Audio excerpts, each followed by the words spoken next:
Hello guys, कैसे हैं आप। So my name is C A Vivek Dharmashi और आज हम जो वीडियो बना रहे हैं ये वीडियो है LODR 2015 पर। यस, ये हमारा पार्ट 4 है और इसके पहले हमने पहले पार्ट 3 पार्ट्स बना लिए हैं। पार्ट 3 में हमने रेगुलेशन 15 से लेकर रेगुलेशन 30 तक पूरा कंप्लीट किया है और पार्ट 4 में अब हम रेगुलेशन 31 से लेकर 48 तक करेंगे। मेरी आपसे रिक्वेस्ट है कि अगर आपने पहले 3 पार्ट नहीं देखे तो पहले अच्छी तरह से देख लीजिए, बिकॉज आपने अगर पहले 3 पार्ट नहीं देखे तो चांसेस है आपको पार्ट 4 नहीं समझ में आएगा। LODR की जो हमारी सीरीज है इसमें ये हमारा पार्ट 4 जो है वो आखिरी पार्ट है। ऐसे आखिरी पार्ट है, लेकिन इसके बाद भी हम 2 वीडियो बना रहे हैं जिसमें हमने 2 वीडियोस में अलग अलग पर्सपेक्टिव से पूरे LODR को रिवाइज किया है और एक अमेंडमेंट लेक्चर भी बनाया हुआ है। सो इन ऑल हमारे LODR पर 7 वीडियोस हैं जो हमने YouTube पर अपलोड करे हैं। टोटल 7 वीडियोस हैं, 4 चैप्टर्स पर, 2 रिवीजन और एक अमेंडमेंट लेक्चर। ये हमारे चैप्टर्स का पार्ट 4 चल रहा है। तो चलिए जल्दी से शुरू करते हैं आज का ये LODR regulation 2015 from regulation 31। Now regulation 31 कहता है filing of share holding pattern. Yes, filing of share holding pattern. अब ये यहां पर आपको जो एक स्टेटमेंट होता है, जो भी लोग आपकी सिक्योरिटीज को होल्ड कर रहे हैं वो शेयर होल्डर पैटर्न जो होता है, शेयर होल्डिंग जो पैटर्न होता है वो आपको for each class of security, मतलब इक्विटी का अलग, कन्वर्टेबल सिक्योरिटीज का अलग, हर एक का सेपरेट शेयर होल्डिंग पैटर्न कि किसके पास कितने शेयर्स हैं, किसके पास कितनी सिक्योरिटीज है, वो आपको स्टॉक एक्सचेंज में सबमिट करना है। अब वो कब कब करना है? एक, आप जब कभी भी अपनी लिस्टिंग करते हो, लिस्टिंग से एक दिन पहले करना है। दूसरे में हर क्वार्टरली करना है। क्वार्टरली कैसे करना है? क्वार्टर खत्म होने के 21 डेज के अंदर करना है। और थर्ड, अगर आपकी कंपनी में कोई कैपिटल रीस्ट्रक्चरिंग होता है जिसमें आपका total paid up share capital का 2% से ज्यादा चेंज अगर होता है तो जब भी वैसा होता है वहां से 10 दिन के अंदर अंदर करना है। ये 3 सिनेरियोज में आपको रेगुलेशन 31 के तहत शेयर होल्डिंग पैटर्न को स्टॉक एक्सचेंज में सबमिट करना है। इतना याद रखें कि ये रेगुलेशन 31 से एक एग्जेम्पशन दिया गया है उन लिस्टेड एंटिटीज को जिनकी स्पेसिफाइड सिक्योरिटीज SME पर लिस्टेड है। उन्हें ये नहीं करना, उन्हें सिर्फ एक ही बार करना है। और वो कब है? क्वार्टर खत्म होने से, नहीं हाफ ईयरली से 21 डेज। अगर आपको याद है बहुत जगहों पर जब आप SME प्लेटफॉर्म पर होता हो तो बहुत जगहों पर आपका क्वार्टरली से हाफ ईयरली शिफ्ट हो जाता है। तो अगर आप SME प्लेटफॉर्म पर नहीं हो तो क्वार्टरली बेसिस से 21 डेज, और अगर आप SME प्लेटफॉर्म पर हैं तो हाफ ईयरली से 21 डेज। क्लियर है? अगर मैं यही 31 को एक चार्ट के हिसाब से आपको हेल्प करूं तो यहां पर देखिए, holding all the specified securities and the share holding pattern. तो हर एक लिस्टेड कंपनी को अपना शेयर होल्डिंग जो पैटर्न है वो स्टॉक एक्सचेंज को देना है। लिस्टिंग कंपनी को स्टॉक एक्सचेंज को देना है। कब देना है? सिनेरियो 1 क्वार्टर खत्म होने से 21 डेज, सिनेरियो 2 लिस्टिंग से एक दिन पहले, और सिनेरियो 3 जब कभी भी रिस्ट्रक्चरिंग हो जहां पर 2% से ज्यादा का अगर स्टॉक एक्सचेंज शेयर होल्डिंग में मूवमेंट है तो वहां से 10 दिन के अंदर अंदर। तो ये 3 सिनेरियोज में आपको अपना share holding pattern stock exchange को फाइल करना है। Sure about this? This is your regulation 31। Pause कर आप चाहें तो पूरा अच्छी तरह से नोट्स बना लीजिए। चलिए नेक्स्ट रेगुलेशन, रेगुलेशन 32। अब रेगुलेशन 32 बोलता है deviation from issue proceeds. Deviation from issue proceeds का मतलब, लेट अस से फॉर एग्जांपल आपने कोई पब्लिक इशू किया या राइट्स इशू किया या प्रेफरेंशियल इशू किया, ठीक है, और वो इशू कर आपको पैसे मिले। तो अब आपको क्या करना है? क्वार्टरली रिपोर्ट सबमिट करनी है। किस बारे में? अगर आपने जो पर्पस के लिए पैसे लिए थे वो पर्पस से अगर आप डिविएट करते हो, जो ऑब्जेक्ट के लिए आपने पैसे लिए थे आप उस ऑब्जेक्ट से डिविएट करते हो तो आपको उसके रिलेटेड एक्सप्लेनेटरी स्टेटमेंट में तो बताना ही है जो जनरल मीटिंग के पास जाएगा, और आपको कैटेगरी वाइज वेरिएशन देना है। जैसे कैपिटल एक्सपेंडिचर में खर्च करने का कितना सोचा था और आपने कितना किया, सेल्स एंड मार्केटिंग में आपने क्या डिस्क्लोज किया था, आप कितना पैसा खर्च करने वाले थे और आपने कितना किया, सेम विद वर्किंग कैपिटल। सो आपको एक तरह से प्रोजेक्टेड और एक्चुअल यूटिलाइजेशन ये दोनों ही बताना है। ये कब तक बताते रहना है? ये आपको बताते रहना है जब तक आप पूरा पैसा यूटिलाइज नहीं कर लेते। ये स्टेटमेंट को ऑडिट कमेटी के सामने भी रखना है, सबमिशन से पहले रखना है। थर्ड, एक्सप्लेन करना पड़ेगा कि क्यों वेरिएशन है, क्यों ऐसा हो रहा है कि आपने जो पर्पस के लिए बोला था उस पर्पस से अलग चीज के लिए यूज किया जा रहा है, तो आपको वो भी यहां पर बताना पड़ेगा। You have to prepare an annual statement other than those stated in the offer document। एक एनुअली भी बनाना पड़ेगा कि पूरे साल में ये कितना डिविएशन हुआ। Again, place it in the audit committee till the full money is utilized, submit it to your monitoring agency and place such a report again in the audit committee annually। तो एक quarterly तो करना ही है, annually भी आपको करना है। और ये रेगुलेशन किस चीज के बारे में बात करता है? ये रेगुलेशन कहता है कि अगर आपने जो पर्पस के लिए पैसे लिए थे, अगर आप उस पर्पस से डिविएट होते हो, आपने उस पर्पस पर जितना बताया था, डिस्क्लोज किया था ऑफर डॉक्यूमेंट में, उससे अलावा अगर अमाउंट खर्च हुआ है तो आपको उसके रिलेटेड एक स्टेटमेंट बनाना है जो क्वार्टरली भी होगा, सबमिशन तो होगा ही, ऑडिट कमेटी के सामने भी रखा जाएगा, डायरेक्टर रिपोर्ट में उसका एक्सप्लेनेशन दिया जाएगा और एनुअली भी उसे बनाया जाएगा। Sure about this? सो ये रेगुलेशन 32 है, deviation from issue proceeds. Next, regulation 33, financial statements. अब ये फाइनेंशियल स्टेटमेंट्स के ऊपर है, तो रूल कहता है फाइनेंशियल स्टेटमेंट्स को अप्रूव करने का पावर सिर्फ और सिर्फ बोर्ड ऑफ डायरेक्टर्स को है। ये तो हमें पता है कि अप्रूवल होने के बाद ही जो है वो ईजीएम एंड ऑल होता है। तो it is a general practice of के अप्रूवल जो है वो बोर्ड के सामने अप्रूवल के लिए रखा जाए। लिमिटेड रिव्यू रिपोर्ट्स मतलब क्या? क्वार्टरली ऑडिट जो होता है ना वो, तो लिमिटेड रिव्यू रिपोर्ट्स मतलब क्वार्टरली ऑडिट्स के रिपोर्ट जो होते हैं वो भी बोर्ड के सामने रखे जाते हैं। Next, there is an option for submission of quarterly consolidated results if it is there, अगर intimation of CFS shall be given in the first quarter of financial year. जितना भी इन्वेस्टर का कंप्लेन है और उनके रीजंस है वो सब आपको उसमें बताने की जरूरत नहीं है। ऑडिट रिपोर्ट में अगर ऑडिटर ने मॉडिफाइड ओपिनियन दिया है तो फिर आपको वो और उसकी पूरी ऑडिट रिपोर्ट, पूरा का पूरा स्टॉक एक्सचेंज को with the qualified audit report, वो सब आपको स्टॉक एक्सचेंज में सबमिट करना है। Sure about this? पक्का? एक छोटा सा चार्ट है यहाँ पर, आप रेगुलेशन 33 के ऊपर देख सकते हैं। तो यहाँ पर मैंने हर चीज का बना के रखा हुआ है। जैसे अगर आप देखेंगे, पहली बात तो हर एक चीज जो है वो लिस्टेड कंपनी को है। तो अगर मैं जैसे शॉर्ट में बताते चलूं कि हर क्वार्टर के 45 डेज के अंदर अंदर स्टॉक एक्सचेंज को देना है। अच्छा, बोर्ड मीटिंग अगर है तो 5 डेज बिफोर द मीटिंग आपको बताना है, प्लस पेपर में ऐड देनी है। मिनट्स की अगर बात करें तो मीटिंग खत्म होने से 15 मिनट के अंदर बताना है। अच्छा, खत्म हो जाने के बाद 48 आवर्स के अंदर एक बार स्टॉक एक्सचेंज को बताना है। न्यूज़पेपर में ऐड देना है विद इन 48 आवर्स। ये आगे के रेगुलेशन में भी आने वाला है। यहाँ पर मैंने क्वार्टर वाइज बताया है, अगर अप्रैल टू जून है तो उसका 14 अगस्त डेट आएगा, जुलाई टू सितंबर है तो 14 नवंबर, क्योंकि आप 45 डेज अगर यहाँ पर कैलकुलेट करेंगे तो आपके डेट्स आएगा। अक्टूबर टू दिसंबर है तो 14 फेब। लास्ट क्वार्टर जो होता है जैन टू फेब मार्च, उसको 2 मंथ दिया गया है विच इज 31 में। याद रखें, उसका 45 डेज नहीं है, उसका जो है 2 मंथ्स आपको दिया गया है। तो ये रेगुलेशन 33 में आपके सब डेडलाइंस आते हैं। Sure about this everybody? इसमें इंटरिम फाइनेंशियल स्टेटमेंट्स के बारे में भी अगर मैं थोड़ा सा बात करूं, इंटरिम मतलब क्वार्टरली, तो रूल कहता है जब आप क्वार्टरली फाइनेंशियल स्टेटमेंट्स बनाते हो तो AS 25 interim financial report accounting standard उसको फॉलो करना है। फॉर्म A अगर अनमॉडिफाइड मतलब क्लीन रिपोर्ट है, और अगर B मतलब मॉडिफाइड, कुछ क्वालिफिकेटरी रिमार्क्स आए हैं तो वो भी सबमिट करना है। लास्ट क्वार्टर फिगर्स को आपको बताना है ईयर टू डे फिगर्स के साथ विद एनुअल, मतलब कंपैरिजन, जैसा हम लोग इस न्यूज़पेपर में कंपैरिजन देते हैं वैसा देना है। And this requirement is also with respect to your LA।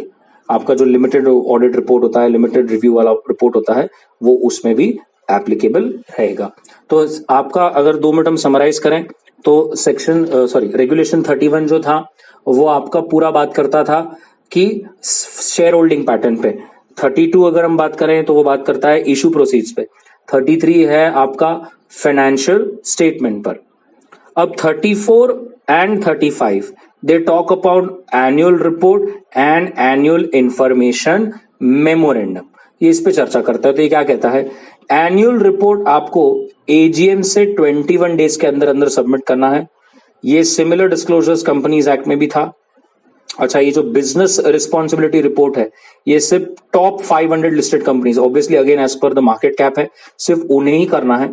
और एनुअल इंफॉर्मेशन मेमोरेंडम जो रिपोर्ट होता है, वो फॉर्मेट सेबी ने स्पेसिफाई नहीं किया है, तो submitted once in a year, एक बार आपको उसको सबमिट करना है। अगर मैं चार्ट के माध्यम से यहाँ पे बताऊं तो आप देख सकते हैं कि आपका जो एनुअल रिपोर्ट है वो with in 21 days of AGM stock exchange में सबमिट करना है।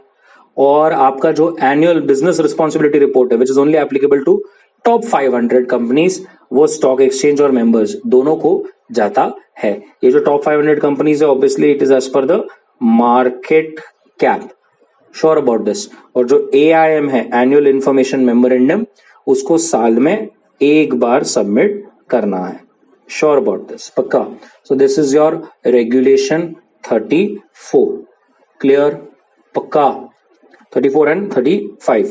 अब 36 is with respect to some disclosures on the appointment of directors. Directors के अपॉइंटमेंट पर कुछ डिस्क्लोजर्स है। तो फर्स्ट, जैसे कुछ डिस्क्लोजर्स क्या है, बहुत सिंपल है। जैसे पहला है द रेज्यूम, ब्रीफ रेज्यूम, ये आपको डिस्क्लोज करना है शेयर होल्डर्स को। मतलब एक तरह से पूरा बायोडेटा डायरेक्टर का बताना है, उसकी क्या एक्सपर्टीज है, वो कौन से फंक्शनल एरिया में एक्सपर्ट है, उसका कोई दूसरे डायरेक्टर्स के साथ रिश्ता है, रिलेशन है, वो बताना है। आपको यह भी बताना है क्या वो कोई दूसरी लिस्टेड एंटिटी में डायरेक्टरशिप होल्ड करता है, या कोई दूसरी एंटिटी की कोई कमेटी में उसकी डायरेक्टरशिप है, तो वो बताना है। ये सब चीजें जो है आपको बताना है। शेयर होल्डिंग अगर है तो नॉन एग्जीक्यूटिव डायरेक्टर्स का भी आपको डिस्क्लोज करना पड़ेगा। तो ये जब डायरेक्टर अपॉइंट होता है तो उसके रिलेटेड कुछ डिस्क्लोजर्स के बारे में यहां पर बताया गया है। 37 रेगुलेशन के बारे में मैं अगर बात करूं तो रूल कहता है जो भी ड्राफ्ट स्कीम होगी वो पहले स्टॉक एक्सचेंज फाइल की जाएगी, इसके पहले कि आप उसे कोर्ट या ट्राइब्यूनल सबमिट करें। ठीक है, कोर्ट में या ट्राइब्यूनल में कब सबमिट करना है, जब आपको एक तरह से ऑब्जर्वेशन या नो ऑब्जेक्शन लेटर आ जाए स्टॉक एक्सचेंज से, उसके बाद ही आप कोर्ट या ट्राइब्यूनल में जा सकते हैं। ये जो लेटर आपको स्टॉक एक्सचेंज देगा वो आपको उस अथॉरिटी या कोर्ट के सामने रखना है। ये ऑब्जर्वेशन या नो ऑब्जेक्शन जो लेटर होता है, इसकी 6 मंथ्स की वैलिडिटी है, इसके अंदर ही आपको वो फाइल करना है। And submission of all the documents with stock exchange फिर से एक बार करना है जब उस स्कीम की सैंक्शन हो जाए। तो अगर मैं चार्ट वाइज आपको बताऊं तो आपका जो भी ड्राफ्ट स्कीम और वो अरेंजमेंट होगा वो लिस्टेड कंपनी को पहले एनसीएलटी या कोर्ट में जाने से पहले 1 मंथ पहले विद ऑडिटर सर्टिफिकेट सबमिट करना है। स्टॉक एक्सचेंज की अप्रूवल लेना है, अप्रूवल लेने के बाद ही आप कोर्ट या जो है एनसीएलटी जा सकते हैं। और एक बार स्कीम जब अप्रूव हो जाए तो उसके बाद फिर से स्टॉक एक्सचेंज सबमिट करना है। याद रखना है स्टॉक एक्सचेंज जो लेटर देता है उस लेटर की जो वैलिडिटी है वो 6 मंथ्स है, मतलब 6 मंथ्स के अंदर तो आपको उसको फाइल कर ही देना है। यह आपका रेगुलेशन 37 है। रेगुलेशन 38 कहता है कि मेक श्योर करें कि आपकी मिनिमम पब्लिक शेयर होल्डिंग, और आपको मालूम है मिनिमम पब्लिक शेयर होल्डिंग कितनी है, 25%, वो मेंटेन रहे। So the listed entity shall comply with the minimum public share holding required as per the rules from specified from SEBI time to time. एक exemption दिया गया है, ऑब्वियसली वो कंपनीज जो आईटीपी प्लेटफॉर्म पर हैं without making a public issue, मतलब ऐसी कंपनीज, आपको याद है मैंने पार्ट 3 हमारा जो वीडियो था उस अगर किसी ने देखा है तो उसमें हमने देखा था कि जो स्टार्टअप कंपनीज हैं, yes, which are listed on ITP platform, और उन्होंने जो है प्राइवेट प्लेसमेंट से किया है, प्राइवेट प्लेसमेंट के माध्यम से किया है, तो वो यहां पर आपकी लिस्ट हो जाएंगे। वो यहां पर जो है उनको ये एग्जेम्प्ट किया गया, क्योंकि आपको मालूम है ऐसी कंपनीज जो आईटीपी प्लेटफॉर्म पर हैं और प्राइवेट प्लेसमेंट कर आई है, वहां पर तो 98% भी अगर चाहें तो प्रमोटर्स अपने पास रख सकते हैं। कॉमन सेंस है, इसका मतलब सिर्फ 2% शेयर होल्डिंग ही है जिसकी ट्रेडिंग होगी, बिकॉज नॉर्मली प्रमोटर्स जो है वो अपनी शेयर होल्डिंग में रोज बाय सेल नहीं करते। अगर यहां पर आईटीपी प्लेटफॉर्म पर एक स्टार्टअप होता जो पब्लिक इशू मतलब क्यूआईबी इशू लेकर आता, तो वहां पर उसका लिमिट आ जाता 75% का। 75% से ज्यादा प्रमोटर होल्ड नहीं कर सकता। लेकिन एक स्टार्टअप कंपनी है जो इंस्टीट्यूशनल ट्रेडिंग प्लेटफॉर्म पर है और वो प्राइवेट प्लेसमेंट से आया है, तो वहां पर 98%, 99% तक भी प्रमोटर होल्ड कर सकता है, इसीलिए उन्हें यहां पर एग्जेम्पशन दिया गया है। Sure about this. तो ये आपका रेगुलेशन 38 आता है। रेगुलेशन 39 की अगर बात करें तो जब कभी भी आपका स्प्लिट और कंसोलिडेशन का मतलब है रिवर्स स्प्लिट, तो जब कभी भी स्प्लिट और रिवर्स स्प्लिट होता है तो मेक श्योर करें कि एक सर्टिफिकेट बना लें 30 डेज के अंदर अंदर। पहले ये 6 वीक्स हुआ करता था, अब ये 30 डेज हो गया है, तो 30 डेज के अंदर अंदर करना है और पूरी प्रोसीजरल रिक्वायरमेंट्स की कंप्लायंस जो है वो आपको ऑब्वियसली आपका जो रजिस्ट्रार ट्रांसफर एजेंट है वो आपको करा के देगा। तो एक बार वो पूरी प्रोसीजर हो जाए तो पूरी प्रोसीजर का एक सर्टिफिकेट के सब हमने कंप्लाई किया है वो 30 डेज के अंदर सबमिट कर देना है। Sure about this. अब हम अगर रेगुलेशन 40 की बात करें तो वो है ट्रांसफर्स और ट्रांसमिशंस।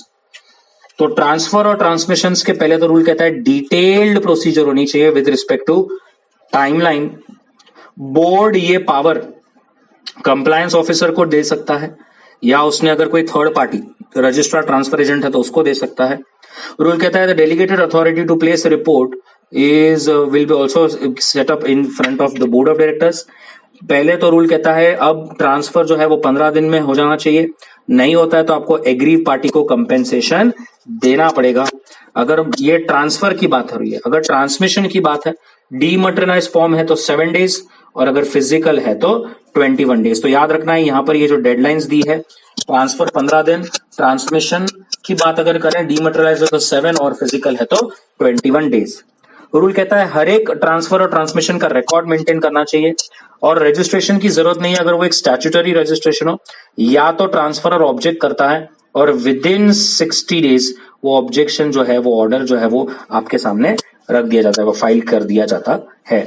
रूल कहता है अगर कोई ट्रांसफरर का इंडेप्टनेस है, कंपनी को पैसा देना बाकी है, तो it is not a valid ground कि आप उसके ट्रांसफर को रिजेक्ट करें, बिल्कुल भी नहीं। आपको उसको उसके ट्रांसफर को एक्सेप्ट करना पड़ेगा, रजिस्टर करना पड़ेगा।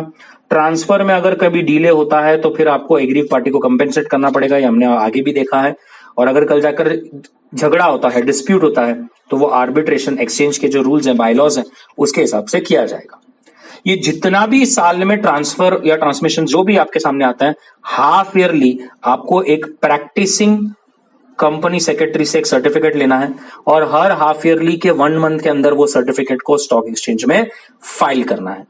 श्योर अबाउट दिस, पक्का याद रखें। यहां पर प्रोविजंस जो हैं वो हो सकता है डिसीज होल्डर के नाम को डिलीट करना, या transmission with respect to legal है, या ट्रांसपोजिशन ऑफ स्कीम्स, उसके लिए भी एप्लीकेबल है। तो याद रखें यहां पर ट्रांसफर और ट्रांसमिशन के जितनी भी सब चीजें हुई है वो आपको स्टॉक एक्सचेंज में फाइल करना है हाफ ईयरली, साल खत्म होने से 1 मंथ के अंदर अंदर। तो आपका पूरा जो रेगुलेशन है वो बात करता है किसके ऊपर, वो बात करता है transfer and transmission, which is regulation 40। Sure about this, पक्का। अब रेगुलेशन 41 इज मिसलेनियस, जहां पर ये कहता है कि लिस्टेड एंटिटीज किसी के शेयर्स पर अपनी लीन एक्सरसाइज नहीं कर सकती जस्ट बिकॉज कि उसको पैसे देने बाकी है। अगर किसी ने अपने कॉल्स इन एडवांस दिए हैं तो उसे इंटरेस्ट दिया जा सकता है, उसमें कोई दिक्कत नहीं, लेकिन उसे डिविडेंड या प्रॉफिट में एक्स्ट्रा शेयर नहीं दिया जा सकता। उसे कोई एक्स्ट्रा सुपीरियर राइट्स भी नहीं मिलेंगे as compare to others. Rule कहता है any further issue to be made for existing share holders unless decided by share holders in the general meeting. Rule कहता है लिस्टेड सिक्योरिटीज को अगर हम रिडीम कर रहे हैं तो वो एक तो प्रायर प्रोरेटा बेसिस पे हो सकता है या तो फिर लॉट बेसिस पर हो सकता है। तो याद रखें कॉल्स इन एडवांस पर इंटरेस्ट मिलेगा, लेकिन आप बोलेंगे एक्स्ट्रा डिविडेंड या एक्स्ट्रा प्रॉफिट या उसको कोई सुपीरियर राइट्स वगैरह हैं तो ऐसा नहीं है। Sure about this. रेगुलेशन 42 कहता है कि एक रिकॉर्ड डेट सेट करना है। आपको बुक क्लोज करना पड़ता है, एक रिकॉर्ड डेट डिसाइड करना पड़ता है। वो रिकॉर्ड डेट जो फिक्स होता है उस दिन जिसका नाम होता है उसको मिलता है डिविडेंड या जो भी है। तो उसको अगर मैं चार्ट के माध्यम से देखूंगा तो हर एक कंपनी को at least 7 days before the record date बताना है, स्टॉक एक्सचेंज को बताना है, और एक एडवर्टाइजमेंट भी देना है इंग्लिश और वर्नाकुलर न्यूज़पेपर में। तो कि बुक क्लोज हो रहा है और रिकॉर्ड डेट कब है उसके 7 days पहले आपको ये स्टॉक एक्सचेंज को भी बताना है और पेपर में ऐड भी देना है। तो आपका रिकॉर्ड डेट के रिलेटेड है regulation 42। Regulation 43 is with respect to dividend. Rule कहता है डिविडेंड हमेशा पर शेयर बेसिस ही डिस्क्लोज होगा, और याद रखें जब तक कोई amount time barred by law नहीं हो जाता उस अमाउंट को फोरफेट नहीं किया जा सकता। अगर ऐसा किया तो it shall be annulled and it shall not be valid. तो जब तक टाइम बार्ड बाय लॉ नहीं हो जाता आप उस अमाउंट को फोरफिट नहीं कर सकते। और याद रखना है डिविडेंड हमेशा पर शेयर बेसिस पे ही डिस्क्लोज होगा। Clear? Regulation 44 is on remote e voting. अब ये ऑल शेयर होल्डर्स रेजोल्यूशंस जो भी है जहां भी अलाउड है as per the companies MGT rules उसके हिसाब से जाना है। रूल कहता है जब कभी भी आप रिमोट ई वोटिंग करो रिजल्ट 48 आवर्स में आ जाना चाहिए, और प्रॉक्सी फॉर्म्स की जो फैसिलिटी है वो हर सिक्योरिटी होल्डर को मिलनी चाहिए। Sure about this, very small regulation. Regulation 45 is with respect to name of change. So it is compulsory कि अगर आपने नाम चेंज करना है कब तक, within 6 months। अब ये नाम क्यों चेंज करना है? आपका नाम ऐसा है जैसे से फॉर एग्जाम्पल मैंने ऐसा डाल दिया कि वीडी स्टील लिमिटेड, ठीक है। अब इससे क्या दिखता है कि शायद मैं स्टील या स्टील रिलेटेड बिजनेस में हूं, लेकिन समझ लीजिए कि अचानक से मैं कार्स बेचने में इंटरेस्टेड हूं, तो मेरे नाम में तो ये एक्टिविटी डिस्क्लोज ही नहीं हो रही, राइट? तो गाइज ऐसा अलाउड नहीं है कि आप ऐसा कुछ नाम रखो जो नॉर्मली लोगों को एक गलत इंफॉर्मेशन दे। तो रूल कहता है कंपनी ने अगर अपनी एक्टिविटी चेंज करी है जो उसके नाम में नहीं रिफ्लेक्ट हो रही तो 6 months के अंदर आपको नाम चेंज करना पड़ेगा। रूल कहता है नाम चेंज करने से पहले स्टॉक एक्सचेंज का अप्रूवल लेना मैंडेटरी है। अप्रूवल मिलने के बाद ही आरओसी में नाम चेंज करने के लिए अप्लाई करें। तो ये रेगुलेशन 45 कहता है name of change of name. Clear? और रेगुलेशन 46 कहता है अब एक हर कंपनी की वेबसाइट होनी चाहिए। पहली बात तो वो कहता है कि फंक्शनल वेबसाइट हो, ऐसा ना हो कि आपने एक वेबसाइट बना ली और बस वैसे ही पड़ी है। तो एक फंक्शनल वेबसाइट और उस वेबसाइट पे आपको देखिए कितनी सारी चीजें बतानी है। पहले बिजनेस की पूरी डिटेल्स, सेकंड इंडिपेंडेंट डायरेक्टर्स की डिटेल्स, थर्ड कितनी अलग अलग कमिटीज बनाई है, fourth code of conduct, fifth जो हमने विजिल मैकेनिज्म देखा था याद है रेगुलेशन 22, तो वो उसके बारे में आपको डिटेल बताना है। नेक्स्ट नॉन एग्जीक्यूटिव डायरेक्टर्स को क्या पेमेंट कर रहे हो वो सब चीजें बतानी है। नेक्स्ट रेगुलेशन 23 में हमने देखा था रिलेटेड पार्टी ट्रांजैक्शंस के रिलेटेड, फिर मटेरियल सब्सिडरीज के रिलेटेड, इंडिपेंडेंट डायरेक्टर्स के लिए अगर कोई प्रोग्राम्स आपने करे हैं ये साल में कि उन्होंने कितने आवर्स जो हैं क्यूमुलेटिव बेसिस पर कंपनी के लिए कितने मीटिंग्स अटेंड किए, तो उसके सब डिटेल्स देनी है। और मटेरियल इवेंट्स अगर कोई होती है तो वो मटेरियल डिटेल्स के रिलेटेड आपने कोई इवेंट बनाई थी, आपने देखा था रेगुलेशन 30 में, ये सब हमने पार्ट 3 में देखा था। अगर आपने पार्ट 3 नहीं देखा है तो देख लीजिए। तो पार्ट 3 में हमने देखा था कि आपने एक पॉलिसी बनाई होगी कि कैसे एक इवेंट को मटेरियल इवेंट डिसाइड किया जाए, तो उसके details plus contact details of KMCs, कल जाकर मटेरियलिटी कोई इवेंट डिसाइड करना तो उनके कॉन्टैक्ट डिटेल्स, ये सब का सब आपका वेबसाइट पे रहना चाहिए। इसके अलावा भी कुछ डिटेल्स हैं, जैसे अगर कोई शिकायत है, ग्रीवेंस है, तो वो कौन सी ईमेल आईडी पर भेजा जाए, ऐसे कौन से डेजिग्नेटेड ऑफिशियल्स हैं उनकी कॉन्टैक्ट इन्फॉर्मेशन जो इन्वेस्टर की शिकायतों को दूर करेंगे। फाइनेंशियल इन्फॉर्मेशन के रिलेटेड अगर बात करें तो जो भी नोटिस भेजी है आपने उसके बारे में, फाइनेंशियल रिजल्ट्स जो हैं वो, और complete reports of annual report, मतलब आपके notice of meeting, financial results, conclusions, approvals और पूरी की पूरी एनुअल रिपोर्ट पीडीएफ में जो होती है नॉर्मली वो पूरी वेबसाइट पे अपलोडेड होती है। आपको शेयर होल्डिंग पैटर्न बताना है, आपको मीडिया कंपनीज के साथ आपने अगर कोई एग्रीमेंट किया तो उसके बारे में बताना है। अगर कोई एनालिस्ट प्रेजेंटेशन मीट होती है तो उस प्रेजेंटेशन मीट में क्या डिस्कशन हुआ, एनालिस्ट ने आपको क्या क्वेश्चंस पूछे, आपने उनका क्या जवाब दिया, वो पूरा जो है वो अपलोड होता है। रूल कहता है अगर आपका कोई नाम नया और पुराना नाम है तो वो 1 साल तक लगातार आपको वेबसाइट पर बताना है। और आगे हम देखेंगे रेगुलेशन 47 जो एडवर्टाइजमेंट के ऊपर कहता है, उस एडवर्टाइजमेंट की कॉपीज भी आपको वेबसाइट पर अपलोड करनी है। तो इतनी सारी चीजें आपको वेबसाइट पर डालनी है। रेगुलेशन 47 बात करता है किस किस एरियाज पर आपको न्यूज़पेपर एडवर्टाइजमेंट करनी है, कौन सी एरियाज पर आपको न्यूज़पेपर एडवर्टाइजमेंट करनी है। तो रूल कहता है पहला, जो भी नोटिस जाती है और रिजल्ट्स के रिलेटेड वो सब नोटिस की कॉपी की एक एडवर्टाइजमेंट भी जाएगी।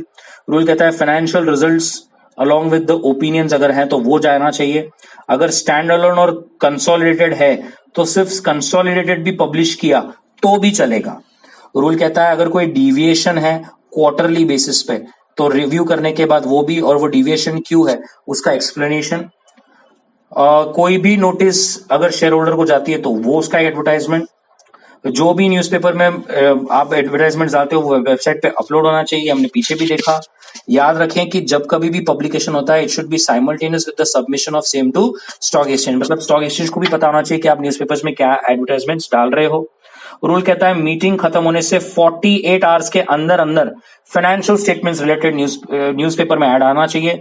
वन इंग्लिश लैंग्वेज जिसका नेशन वाइड सर्कुलेशन है, और एक रीजनल जहां पर आपकी रजिस्टर्ड ऑफिस सिचुएटेड है। रूल कहता है ये एग्जेम्पशन दिया गया है उन एंटिटीज को जो एसएमई प्लेटफॉर्म पर है, और वेबसाइट की लिंक जहां पर वो ऑनलाइन जाकर देख सकते हैं वो भी एडवर्टाइजमेंट में मेंशन होना चाहिए। तो पूरा रेगुलेशन 47 जो है वो आपको ये बताता है कि कौन सी रिलेटेड चीजें न्यूज़पेपर में ऐड डालनी चाहिए। अगर मैं रेगुलेशन 48 की बात करूं तो रेगुलेशन 48 कहता है कि हर एक एंटिटी ने सभी अकाउंटिंग स्टैंडर्ड्स को फॉलो करना चाहिए। मेक श्योर करें कि वो हर अकाउंटिंग स्टैंडर्ड को फॉलो करें in the letter and spirit. In the letter and spirit का मतलब it's like a proverb which says कि it should be in the interest of company, it should be interest in the stakeholders.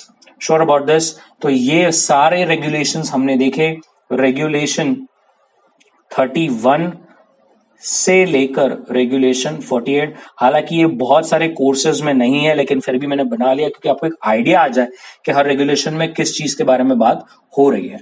Sure about this? पक्का? So that's it from my side. Part 4 very small regulations अगर आप देखेंगे part 3 के comparison में तो part 3 was very big because उसमें बड़े बड़े पॉइंट्स थे, अमेंडमेंट्स है। लेकिन रेगुलेशन 31 से लेकर 48 अगर आप देखेंगे तो इतना कोई मेजर चीजें नहीं है, इतनी कोई अमेंडमेंट्स भी नहीं है, और रेगुलेशन जो है वो बहुत छोटे छोटे हैं। Sure? So that's it from my side. Thank you very much.